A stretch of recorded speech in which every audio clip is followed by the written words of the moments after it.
Peter B. Collins, news and comments.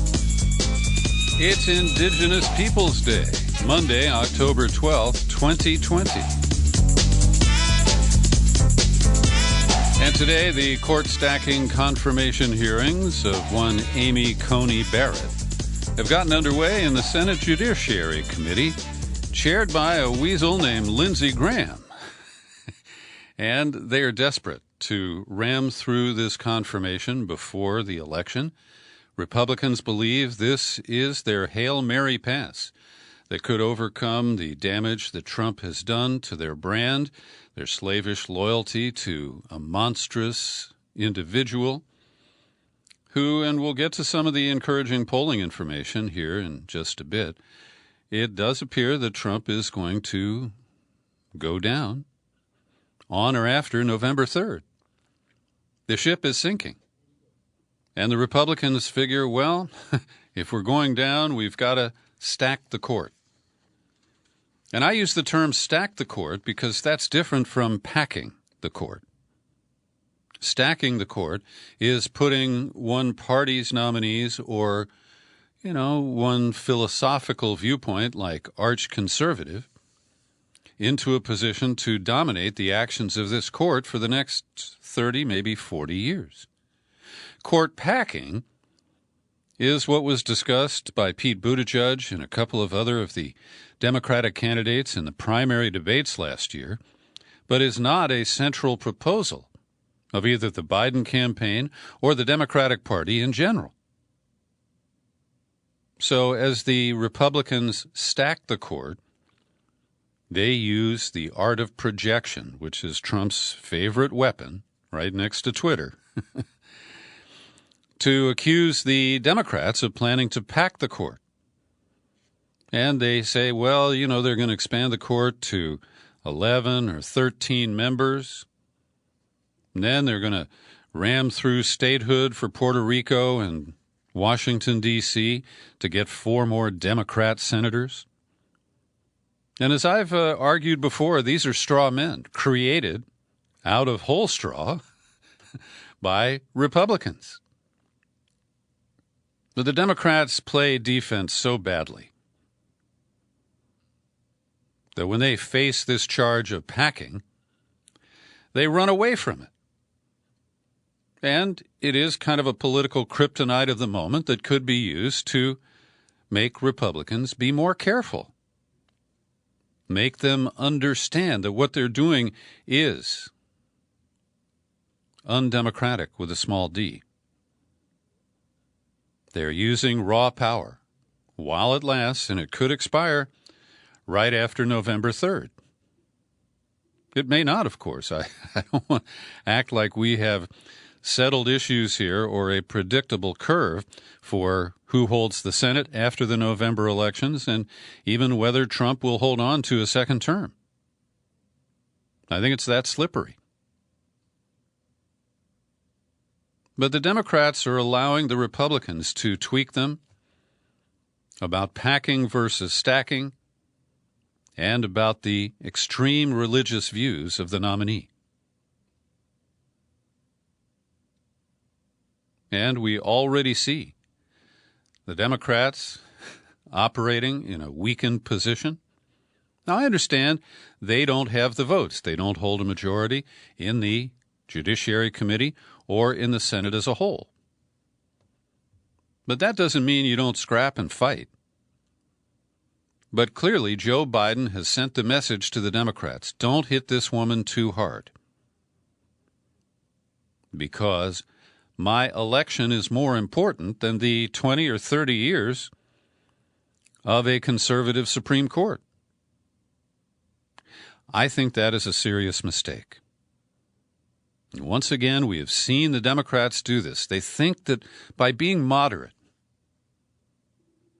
by not really pushing back as strong as the Republicans pushed to begin with, that somehow moderate voters, centrist voters, independent voters, even some Republicans, will be drawn to that. We saw in 2004 John Kerry was foisted on us as the nominee, and the left was told to sit down and shut up. Just let him be moderate because that's what is going to beat George W. Bush. And I do not believe that moderation works in politics, particularly when the other side is so bloody extreme. So the Democrats have this well-rehearsed, scripted performance. It's all about Obamacare. And Amy Coney Barrett will be the vote to overturn Obamacare. The Republicans claim, and I don't see much challenge to them, that, don't worry about pre-existing condition protection. We support that. We haven't lifted a finger to make sure that that stays in place if the Supreme Court repeals Obamacare. But they claim to be supporters of it. And so the Democrats trotted out a lot of heart-wrenching stories about people whose lives have been saved by Obamacare. Amy Klobuchar talking about her husband and her dad. Her husband had COVID-19. And they produced pictures of Americans who were suffering but are now better because they had health insurance. But the biggest instruction that comes from party leaders and is embraced by Joe Biden himself is do not appear to criticize Amy Coney Barrett's religion. She's a very extreme Catholic. And yes, there are 50, 60 million Catholics in the country, but most of them don't belong to an extreme charismatic prayer group or Opus Dei. They're what they call cafeteria Catholics. They pick what they like and they don't take what they don't like. And so the message is, do not appear to be anti-Catholic. And just like a dog can smell fear in a human, and it makes them more aggressive, the Republicans see this strategy, and they go on the attack. You got John Cornyn from Texas. He could lose his seat. And Cornyn said, America's secular cultural elites aren't sure that a faithful Christian can be entrusted with the law. And this is a very dangerous path to take because her extreme religion and her membership in a religious cult are defining points about her extreme conservative positions on abortion rights, on contraception. And if you don't touch, religion, you cannot really probe the hypocrisy that this deeply religious woman who reveres Jesus Christ would be the heartless cretin who supports the repeal of Obamacare and kicks 20-plus million Americans off what I consider to be flawed health care, but it is health care. It's insurance that can prevent them from going bankrupt when they need significant coverage. So here's Joe Biden on his way to Florida today. No, faith should not be considered. No one's faith should be questioned. This nominee said she wants to get rid of the Affordable Care Act. The president wants to get rid of the Affordable Care Act. Let's keep our eye on the ball. Well, what would Jesus do? Would Jesus countenance a conservative take on health care that is not socialism, it's not government controlled, and a heartless decision to take away health insurance from people in the middle of a pandemic? And so I think her religious views are central. And the Democrats, because Dianne Feinstein asked Barrett about her dogma when she was confirmed to the appeals court where she's currently sitting, the Democrats are all running away from this. And here's Ben Sasse, Republican of Nebraska. He calls himself self-consciously a Christian. Some beliefs he holds may be considered crazy, he said, like the virgin birth and the resurrection of Jesus. He argued that Democrats were trying to put in place an unconstitutional religious test for the court. That's bullshit. And I'm quoting here from an article in today's New York Times. Since no Democrat has raised Judge Barrett's religious beliefs since her nomination, he and other Senate Republicans repeatedly reached back to the 2017 hearing for the appeals court seat when some Democrats questioned whether she could set aside personal beliefs rooted in her religion to rule impartially. Sasse said, "This committee is not in the business of deciding whether the dogma lives too loudly within someone." And Josh Hawley, Republican of Missouri, who said that he wanted an overt supporter of the overturning of Roe versus Wade,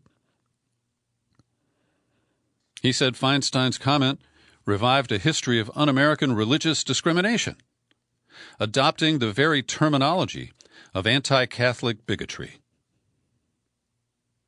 And he faulted Chris Coons, the Democrat from Delaware, for saying that he feared that Barrett might support overturning the Supreme Court decision in Griswold versus Connecticut, a 1965 ruling that struck down Connecticut law against using contraception.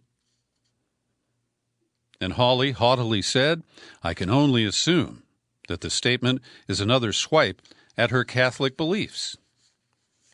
Well, for Christ's sakes, and I choose that phrase intentionally. Her religion defines her. And we're going to watch these mealy-mouthed Democrats dance around that and talk about pre-existing conditions and basically create a kind of sob story. And this reminds me of the ugly hearing that I personally attended, where Joe Biden was chair of the Senate Judiciary Committee as they considered the confirmation of Clarence Thomas to the court.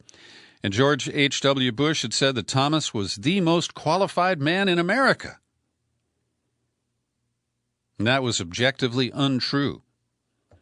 But Biden and Teddy Kennedy and Hal Heflin of Alabama were these three dudes who ran the Judiciary Committee. Biden was the chair. And they were afraid to confront Clarence Thomas as unqualified because he was black. And that is Biden's zeitgeist. And while I do think that defeating Trump is a very important goal, how do we calculate that risk against the 30 or 40 years that Barrett will be on the court? I give some points to Cory Booker, Democrat of New Jersey, who was the first to talk about Barrett's confirmation leading to the possible overturning of Roe versus Wade. And he was not even afraid to use the A word. Booker warned that Barrett's presence on the court would result in more restrictions on abortion access, particularly for women of color and those who live in rural areas. These women will be, quote, denied the ability to make decisions about their own bodies. They can't just pack up and leave if abortion is restricted or criminalized. Most Democrats are afraid to say the word abortion anymore. They use the euphemism of choice and reproductive rights. But the comment by Chris Coons that I quoted about the precedent on contraceptives could be in play. And the cruel notion, taking religion out of this, that people who want to end abortion want to block reduce, or eliminate access to contraception is just irrational and incoherent. But I guess I just attacked people of faith. And that is out of bounds in Joe Biden's America and in the strategery of the Democrats who currently run the show in Washington. Here's another one who deserves a little pat on the back. Richard Blumenthal, senator from Connecticut, a Democrat. And he's calling for Amy Coney Barrett to agree to recuse herself from any election-related cases that are brought by the Trump campaign in the post-election period. Your participation, he said, let me be blunt, in any case involving Donald Trump's election would immediately do explosive and enduring harm to the court's legitimacy and your own credibility. You must recuse yourself. The American people are angry, and for good reason. It's a break-the-glass moment, he said. So because of COVID, some senators are zooming into the hearing. Kamala Harris has said she doesn't think it's safe enough to be in the same room with Senator Mike Lee of Utah, who came in wearing a mask, but he took it off to speak. And it's only been 10, maybe 11 days since he tested positive after the debutante ball in the Rose Garden a week ago Saturday. And it also means that no members of the public are allowed into the hearing room, which is a big disappointment to my friend Medea Benjamin and her Code Pink followers. So they are left to protest at the entrance to Senate buildings, carrying posters and signs, and Capitol Police arrested 21 people for unlawful demonstration activities this morning. Mazie Hirono, Democrat of Hawaii, shared her experience with the healthcare system. She was diagnosed with stage 4 kidney cancer in 2017 after a routine X-ray prompted doctors to discover the cancer. She said the cost of that and the enormous cost of 2 surgeries, one to remove a kidney, the other to insert a 7-inch titanium plate where a rib had been removed, she said it would bankrupt almost every family in this country if they didn't have health insurance. And Democrats have criticized Republicans for prioritizing the Supreme Court confirmation over a coronavirus bill, accusing them of wearing blinders to the suffering of American families and businesses. Pat Leahy, the elderly senator from Vermont, we shouldn't be spending time on this when we're doing absolutely nothing to pass a much-needed COVID bill. And he's right. So Trump, who is clearly glued to his TV set as usual, he tweeted that the Senate could do both. All the Republicans have to do is not give the Democrats any chance to speak at these confirmation hearings. Don't you just love his concept of democracy? And while we're talking about a COVID relief or bailout bill, the New York Times on Sunday reported on a Saturday conference call of Republican senators. And they were blunt. Essentially, we don't care about all those unemployed people across the United States. We don't care about the unemployed people who are going to lose their health coverage if they haven't already. And we don't care about those unemployed people during a pandemic who are facing eviction and homelessness. It's all about politics. And the most odious comment came from Marsha Blackburn of Tennessee. She said accepting a bill with Nancy Pelosi's support would amount to a death knell for the party's ambitions to retain its majority. It would deflate the Republican base. So let those little people eat cake, maybe Hostess cakes or rice cakes. But their political power is more important to them. And for some reason, even though Republicans have lost employment, lost employer-provided health care coverage, and some are on the verge of eviction, They're trained to vote against their self-interest. They've been at it for years.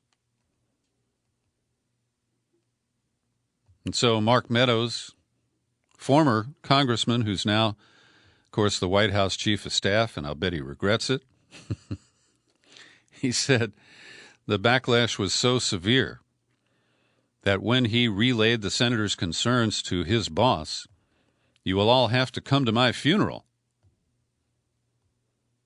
And Trump himself is playing both sides. He's trying to be the generous totalitarian, the benevolent dictator, who says, "Oh, I want more than either the Democrats or Republicans are willing to pass."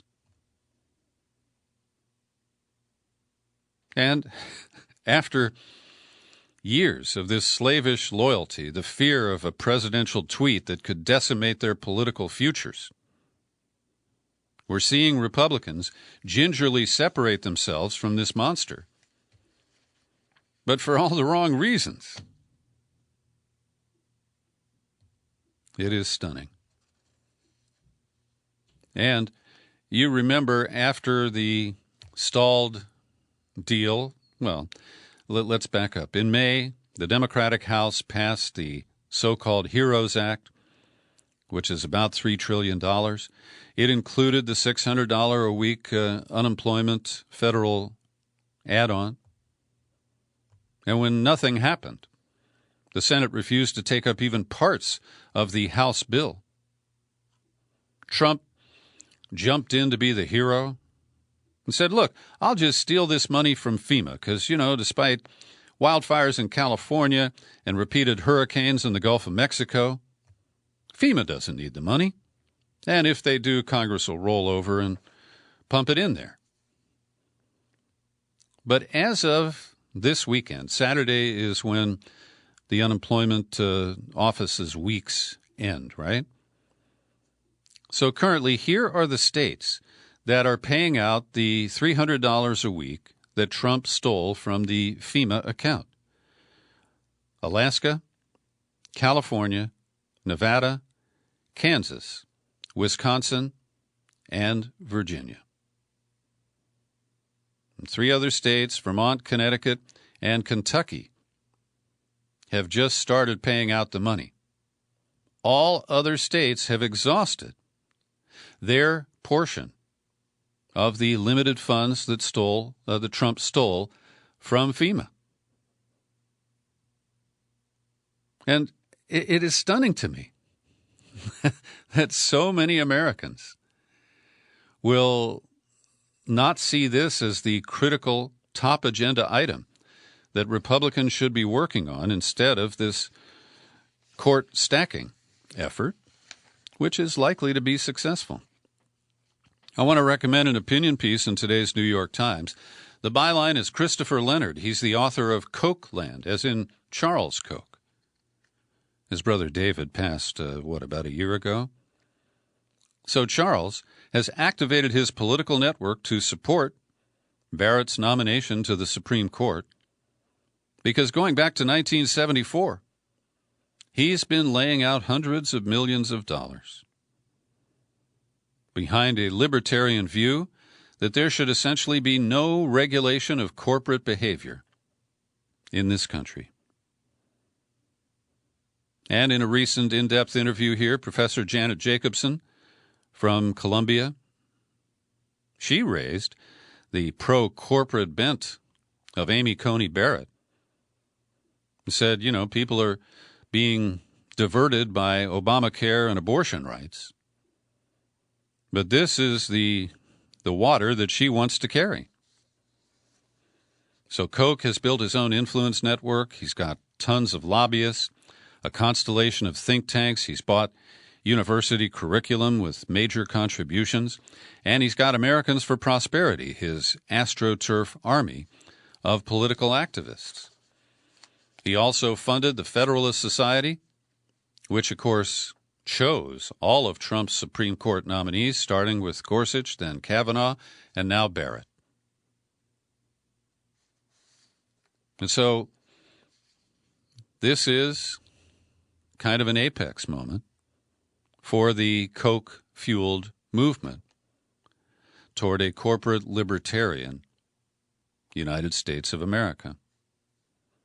And the Americans for Prosperity campaign lit that supports Barrett doesn't really talk about corporate power. There's a Facebook ad that says she is committed to our Constitution. She won't legislate from the bench. But the money and the coded rhetoric that flows with it are very clear in this fight. On Friday, I posted a fresh in-depth interview with Kevin Gosztola, the intrepid reporter, who provided excellent coverage of the recent extradition hearings held in London related to the U.S. demand to return Julian Assange for trial under the Espionage Act. And I just have to amend what I said there, not return, but to dispatch him. He's never been to the United States, to my knowledge, and he certainly didn't operate here. And there's an open question of whether he is truly subject to American law. But I want to thank our friend Russell Tice. He was one of the early NSA whistleblowers, and a man I have great respect for. And he said, Peter, I'm listening to the Gosztola interview right now. Very interesting. And then he shared with me an email that he had sent to Daniel Ellsberg in the middle of the extradition hearing process.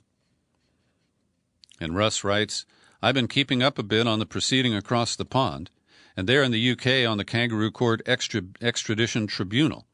Apparently, the defense is only allowed no more than about 20 minutes with defense witnesses, while the prosecutors are allowed an indefinite amount of time in cross-examination. The die is already cast in Julian's case. An entity like WikiLeaks cannot be allowed to survive by the American intelligence community. There are a couple of items I can add to this mix. NSA will know if any person named in the documentation would be in any danger for being outed. Now, this relates to one of the major themes at the trial, where the attorneys hired for the United States made the case that WikiLeaks revelations had put people at risk. And they accused Assange of being careless about redacting the names of sources and informants, collaborators in Iraq and Afghanistan. The evidence showed quite otherwise.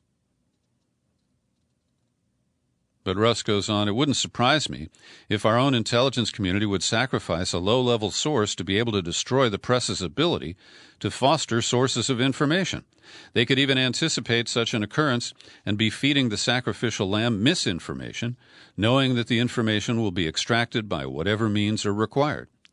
It's also important to remember that the Manning information was only at the secret classification level, being lifted off a SIPRNet terminal in the field.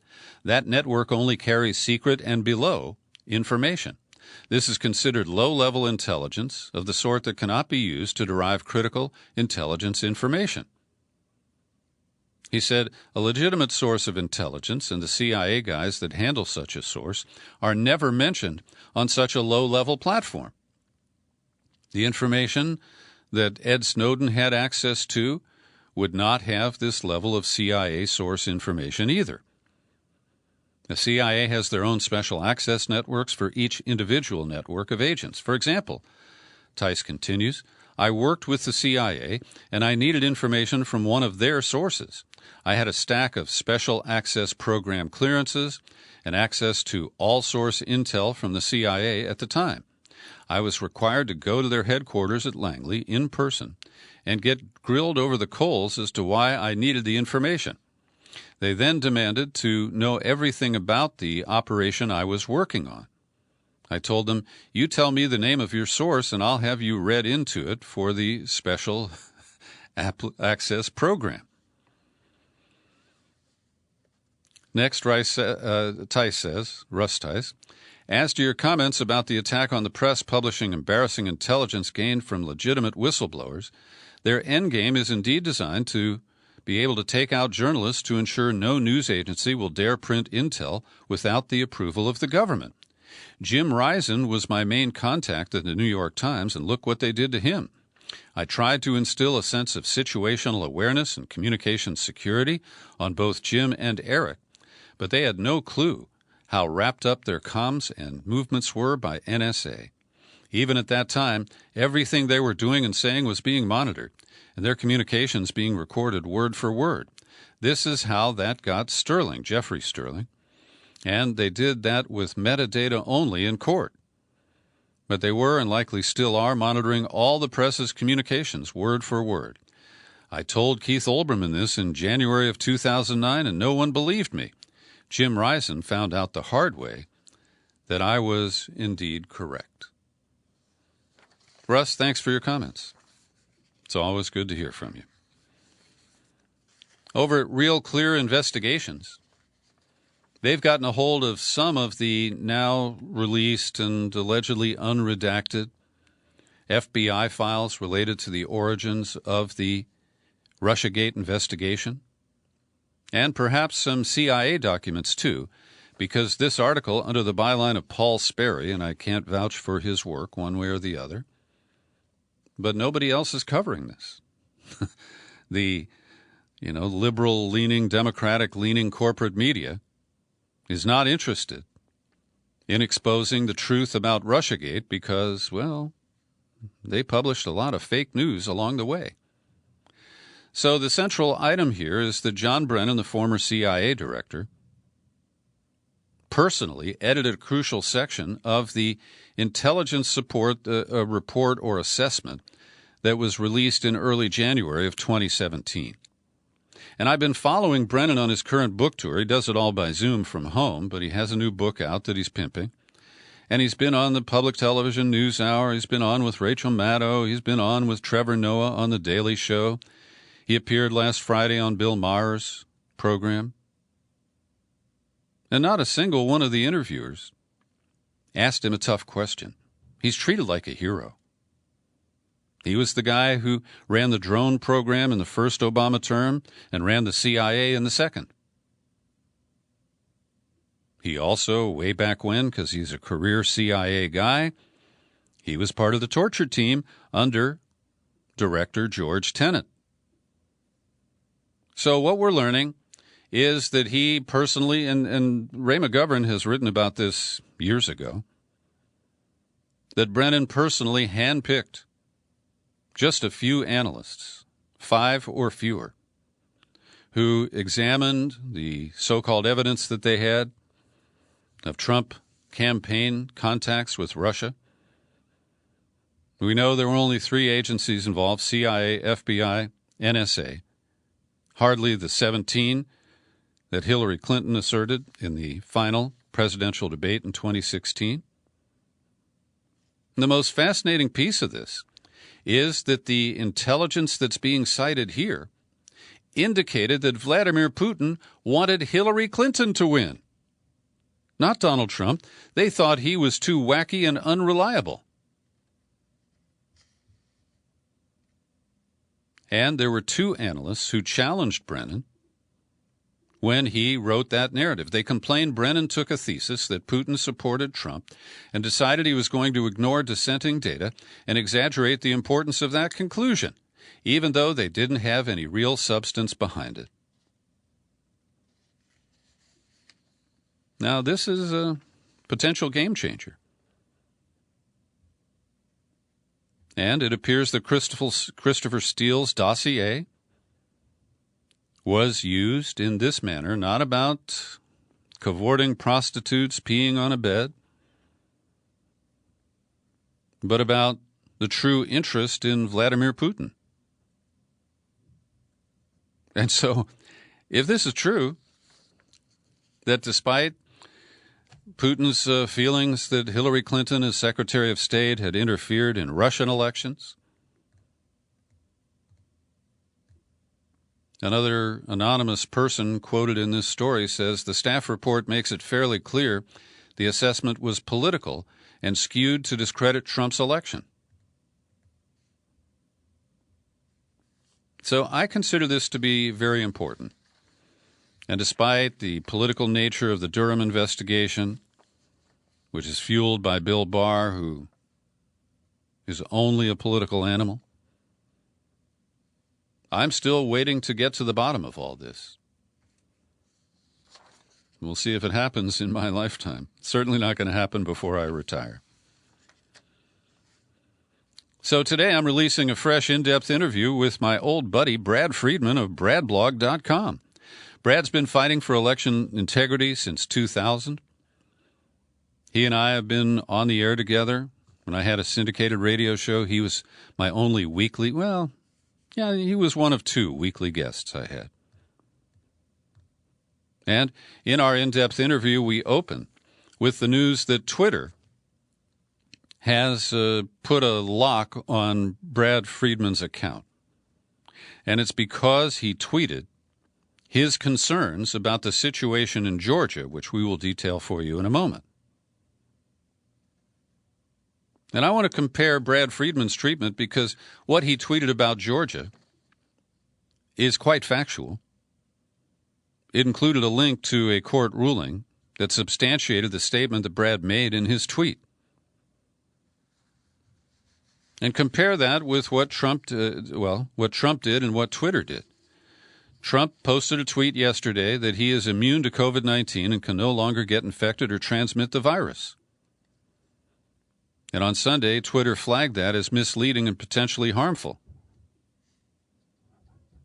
But Brad Friedman, until he agrees to take down the offending post, is completely blocked from using his Twitter account. Trump gets flagged, and it actually draws more attention to the nature of what he tweeted, and I think increases curiosity about it. And in the in-depth interview, Brad and I spend some time at the beginning talking about social media and the arbitrary standards, community standards, who gets accepted and who gets banned, and Facebook has a new censorship gambit that we'll share with you here in a moment. So here's an excerpt from my conversation with Brad Friedman, where he explains what his concerns are, and they're very serious ones, about the way the election in Georgia is being conducted. Here's Brad. But instead, when they were ordered to use a new system for the 2020 elections, instead of choosing a voter hand-marked paper ballot system, the Georgia Secretary of State there decided to go from one unverifiable touchscreen system to an all-new unverifiable touchscreen system made by a Canadian company named Dominion Voting. And that's what they're now using. It's called a touchscreen ballot marking device. It prints out a so-called paper ballot, and the computer marks it itself, either correctly or incorrectly. We can't know after an election, which makes it 100% unverifiable. Recent studies have shown that 93% of voters do not notice when the computer has marked their paper ballot differently than they intended. 93%. Nonetheless, you got Georgia out there saying, well, hey, we've moved to a paper ballot system now. Everything is well. Well, it's not well. It's a computer-marked paper ballot system, not a hand-marked paper ballot system, so we can't know if, in fact, the results actually, reflect the intent of the voter. Moving forward now, they're using it for the first time this year, and, of course, it's in a presidential election. During the primaries, it was a disaster. The systems didn't work. It led to long lines and everything else, and yet the Republican Secretary of State said, don't worry, we'll get it all fixed in time for this most critical election the nation has ever faced, with Donald Trump on the ballot and 2 U.S. senators on the ballot. And was about 2 weeks ago, I learned that, in fact, the state found a problem with these voting systems, that the Senate, some Senate candidates were not showing up on the screen under certain conditions.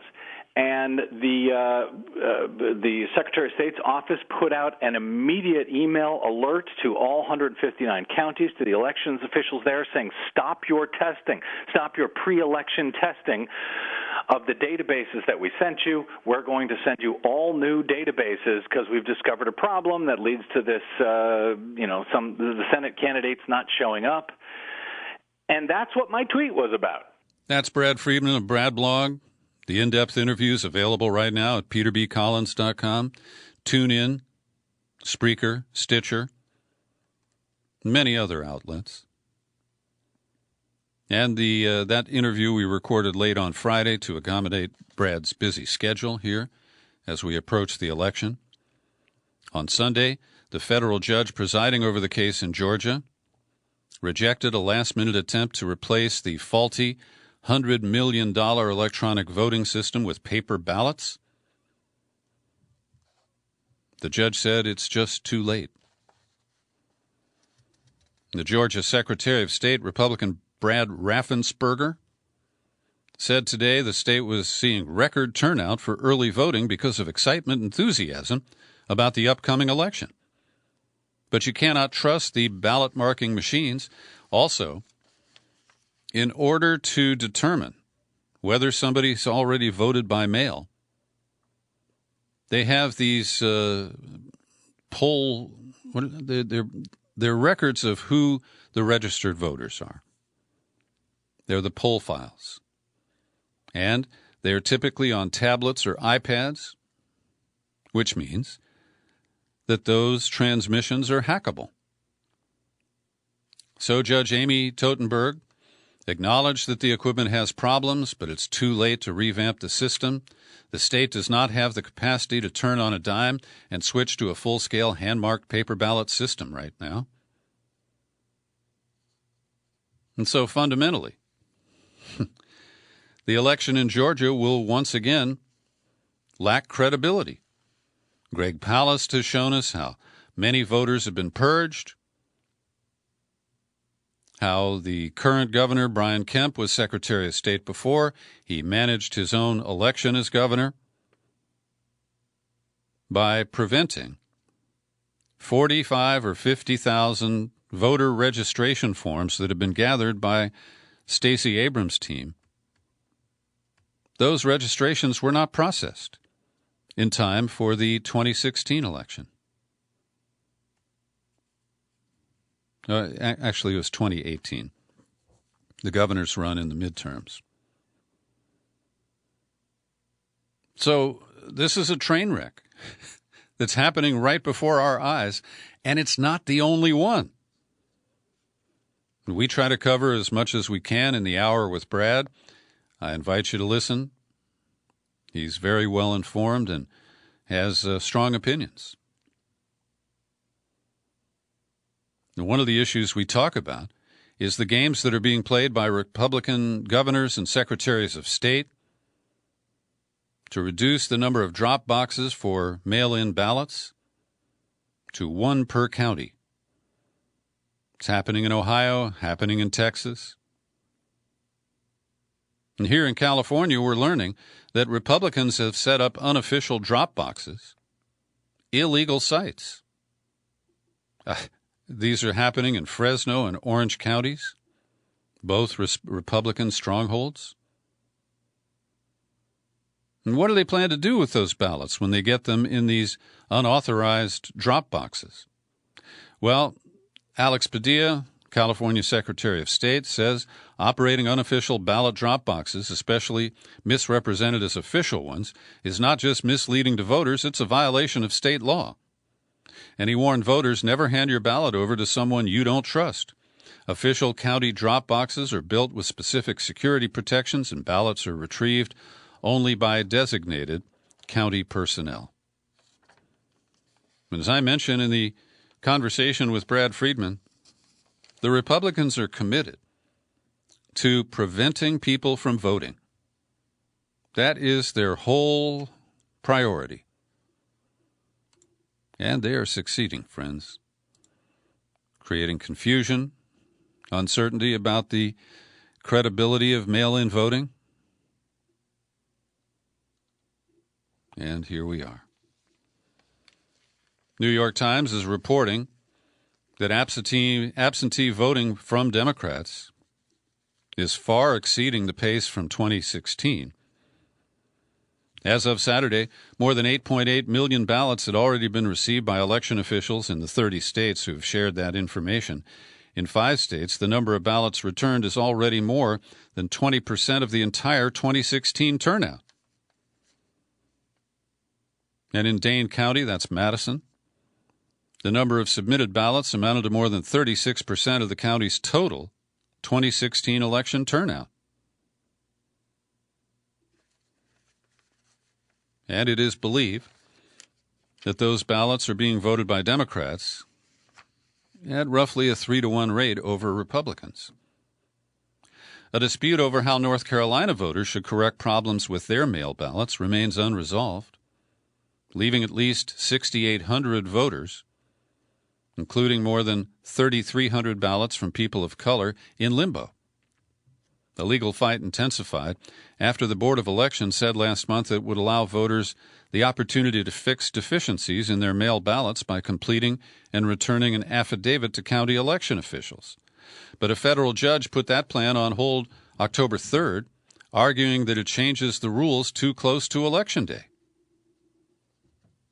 Now, I don't know how they've determined the ratio of whites to voters of color in these mail-in ballots, but that's what this report from the Washington Post states. The latest round of these legal skirmishes has roiled the mail voting process in North Carolina, where voters have embraced the option. Nearly 1.3 million voters have requested mail-in ballots, and 500,000, almost, just under 475,000, have successfully turned them in. In a state where there have been efforts to suppress the black vote with what one court described as surgical precision, late-stage chaos over the fixing process, the cure as it's called, has raised concerns among black leaders. So everywhere you go that Republicans are in charge, they're using every available tool in a brazen effort to stop people from voting. And that is so nefarious and just plain un-American. Every day I like to pause for a second to thank the people who support my work here at the Peter B. Collins Podcast, including Stuart Russell, Brian Mazzy, Andrew Rush, and Robert in the East Bay. Each of them chips in $5 or $10 a month. I appreciate their support, and if you want to chip in a few bucks, it's not too late. I will be retiring a couple of weeks after the election is resolved. That is my current plan. I can't set a date because I don't know exactly when the election will be settled. But that is my plan, and should you be so inclined, visit peterbcollins.com/sign up. So new polling is encouraging. Wisconsin, Biden is up by 9 points. Michigan, 9 points. Pennsylvania, 9 points. Those were the 3 states that swung the Electoral College in Trump's favor in 2016. And just to compare, Hillary Clinton had a 2-point advantage in Wisconsin going into the election in 16, 4 points in Michigan, 3 points in Pennsylvania. Biden is up 9. That's well above the margin of error, and just about outside what I call the margin of graft. Still, it's not dispositive. There are many hurdles to leap before we get to certified election results. So Mark Zuckerberg had taken the position that he would not censor Holocaust deniers. At the time, he said that these deniers were a key example of people whom he personally disagreed with, but he said he didn't think Facebook should censor or remove what they posted because I think there are things that different people get wrong. Okay. Today, Zuck said he's reversing that decision. Facebook would now ban content that denies or distorts the Holocaust. And once again, I stand by my First Amendment absolutism. I think people should be able to express a crackpot idea diminishing or dismissing the Holocaust. I've been to Dachau. I've also been to the Holocaust Museum in Washington, D.C. I don't have any doubts that the Holocaust was real. And so when people deny that, it helps me dismiss them along with their point of view. That's what, to me, free speech is about. So in a blog post, Zuck wrote, I've struggled with the tension between standing for free expression and the harm caused by minimizing or denying the horror of the Holocaust. Drawing the right lines between what is and isn't acceptable speech isn't straightforward. But with the current state of the world, I believe this is the right balance. And he's repeatedly said he doesn't want Facebook to be the arbiter of free speech. But it is. He's trying to avoid being tagged as a publisher because of the legal implications of that. But the artificial intelligence at Facebook is the arbiter. And even if it doesn't fully delete a post that the algorithms find offensive, it limits its exposure to the point that it may as well have just been censored. And so, who are they kidding? Have you seen the new documentary on Netflix, Social Dilemma? I encourage you to do so. Well, there is a new study, and it was published and described in a new book called The Authoritarian Nightmare. As John Dean of Watergate fame, a man I've interviewed a few times over the years, and his partner Robert Altemeyer published this new book, Authoritarian Nightmare. And what they find are shockingly high levels of anti-democratic beliefs and prejudicial attitudes among Trump backers. Surprised? And the Trump supporters will be a potent pro-authoritarian voting bloc for years to come. And that affirms George Lakoff, the retired Berkeley professor, his analysis of the Republicans and their attraction to a so-called strong father figure. Altemeyer and Dean define authoritarianism as what happens when followers submit too much to the authorities in their lives, and they measure it using a tool that Altemeyer developed in the early 1980s called the RWA scale. It's the right-wing authoritarian scale. And 180 is the top score you can get for full-blown authoritarianism. And if you're totally opposed to it, you get a 20. So the stronger a person supports Trump, the higher he or she scored on the scale. People saying they strongly disapproved of Trump had an average RWA score of 54. Those who strongly support Trump had an average score of 119. Many fervent Trump supporters are submissive, fearful, looking for a mighty leader who will protect them from life's threats. They divide the world into friend and foe, with the latter greatly outnumbering the former.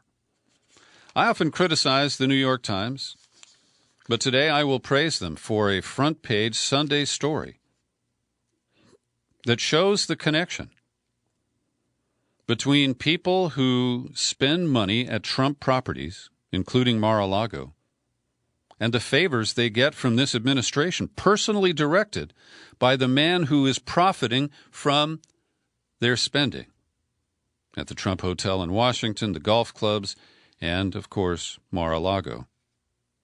And while Trump vowed to drain the swamp, he didn't merely fail to end Washington's insider culture of lobbying and favor-seeking.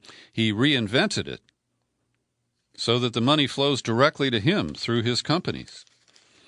And they use graphics to lay out the circles of influence, the networks that benefit, the people who got ambassadorships, people who got special favors from the government. And let's just use the example, let me find it here, this is a lengthy article, of the GEO Group, the private prison operator. They're based in Boca Raton, Florida. GEO donated generously to a super PAC backing Trump, gave him $250,000 for his inauguration, and it hired a lobbyist whose name is Ballard. And they moved their conference Geo did to the Doral Golf Club. They paid at least $32,000 to Mar-a-Lago during the first 2 years of the administration. And they, of course, have been rewarded with some of these contracts to run ICE detention centers. And that's just one example of the pay-to-play, and it's pay me personally to play.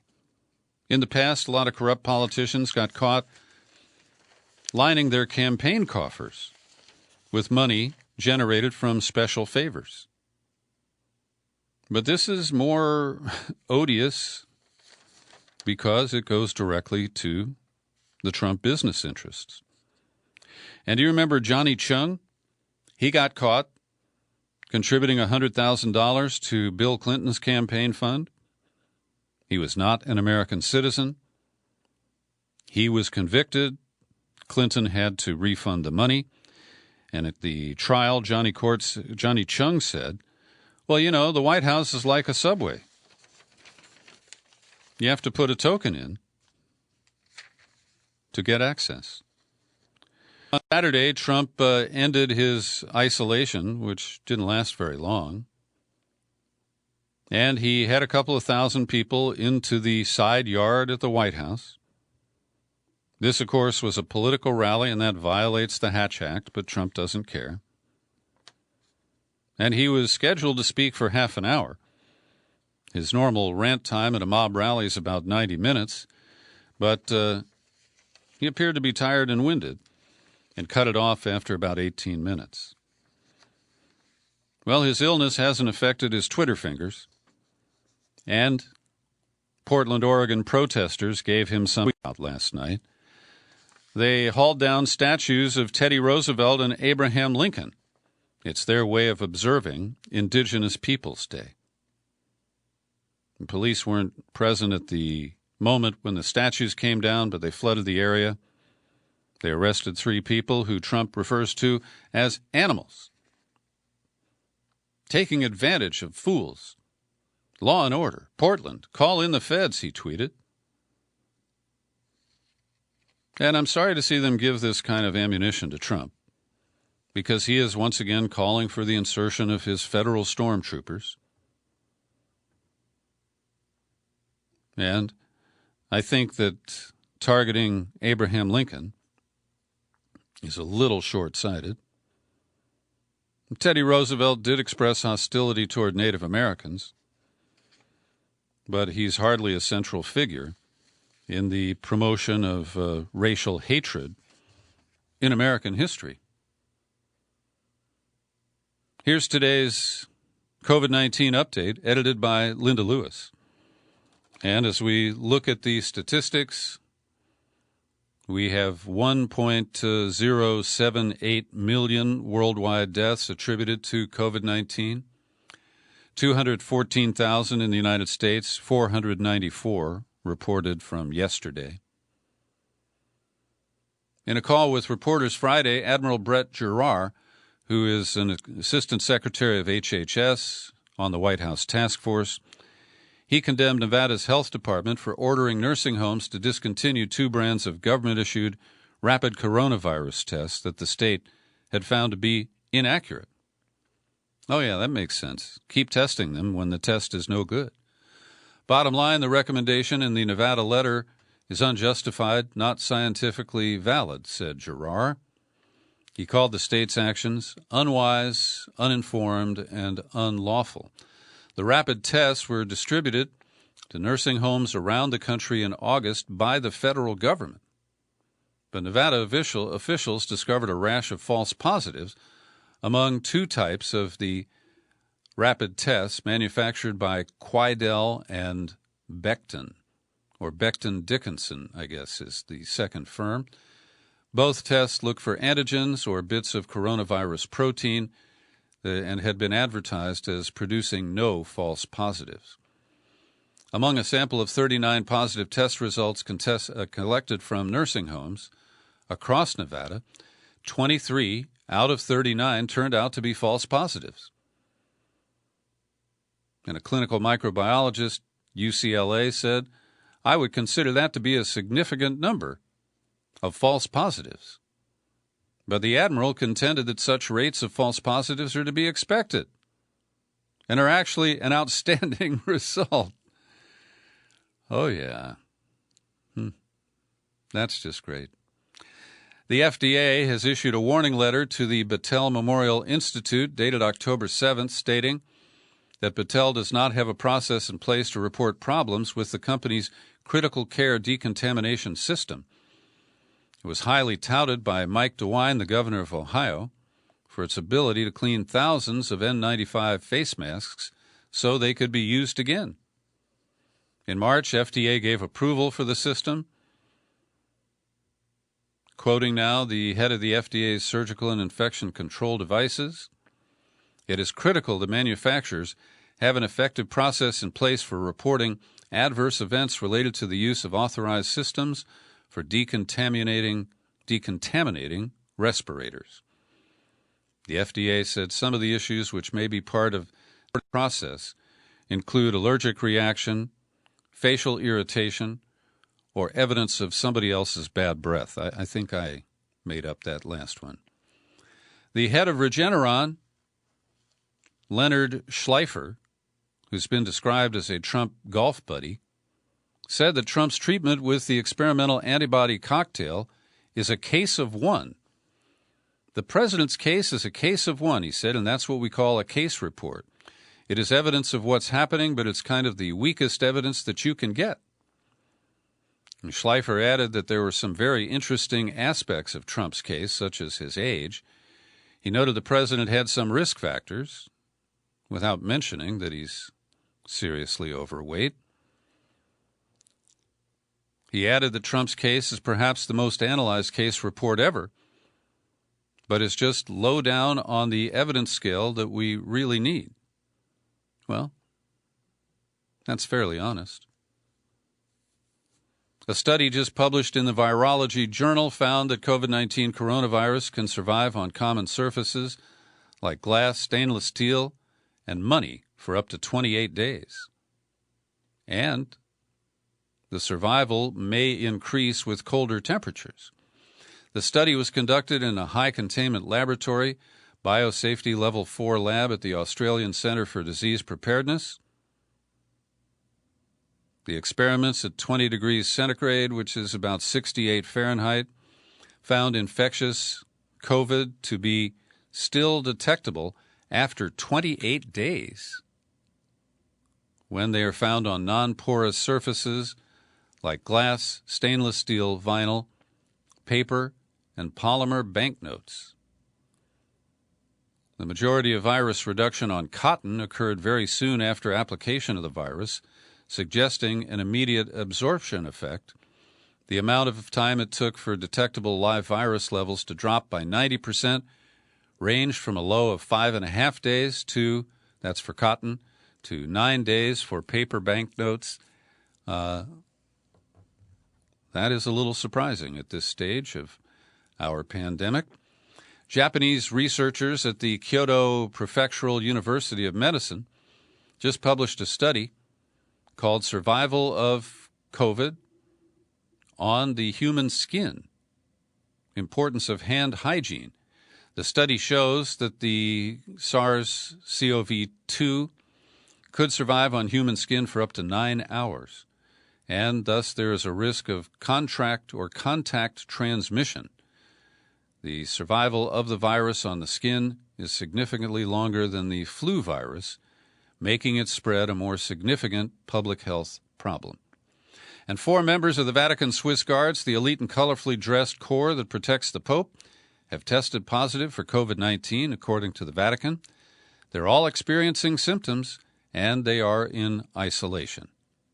A couple of other items in my COVID file today. In New York City, authorities cracked down on some of the coronavirus hotspots, issuing more than 60 summonses and tens of thousands of dollars in fines to people, businesses, and houses of worship that didn't follow new restrictions. Among those issued a summons by the New York City Sheriff, a restaurant, at least 5 houses of worship in the city's red zones. Each of these locations was given a good result in fines up to $15,000. In total, officials issued 62 tickets and more than $150,000 in fines during this first weekend of the new restrictions. One of the Orthodox Jewish men who led protests against the restrictions, Heshi Tischler, was taken into custody by the police department's warrant squad on Sunday night. He's described as a talk radio personality, and he's expected to be charged with inciting a riot and unlawful imprisonment in connection with an assault on a Jewish journalist last week.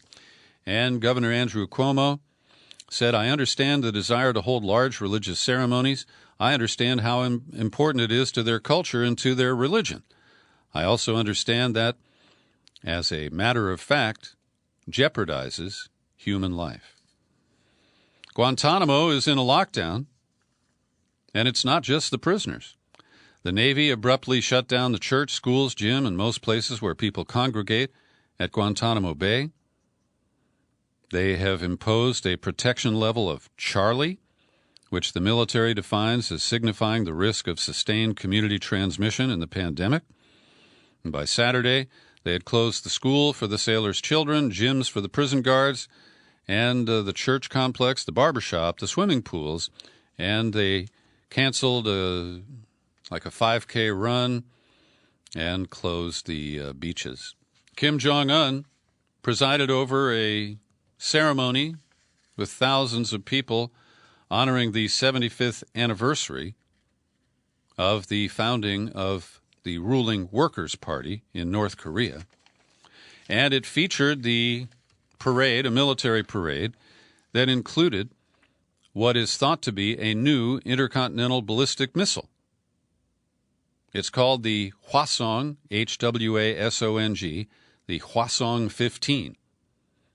Now, there's no indication it's been flight tested, but at least, even if it's a dummy, it suggests aspirations for a missile that can go farther and carry perhaps a nuclear warhead. But young Kim, who was wearing a tan business suit instead of his usual black, I don't know what you call that, his little tunic, but he unexpectedly issued a rare apology to the people of North Korea for his failure to guide the country through tumultuous times, including the coronavirus outbreak. At a certain point in his speech, he removed his glasses and wiped away tears. "Our people have placed trust as high as the sky and as deep as the sea in me, but I have failed to always live up to it satisfactorily," said Kim. "I'm really sorry for that." That's a pretty unusual moment. And finally today, in Mexico, the top court last year ordered the legislature to legalize marijuana in the country of Mexico. And they gave them a deadline, December 15th of this year, to pass the legislation. And so now there are daily protests near the building where the legislature meets. I'm sorry, it's the Congress, the Mexican Congress. And people light joints so that the legislators get a whiff of the marijuana as they head in to go to work.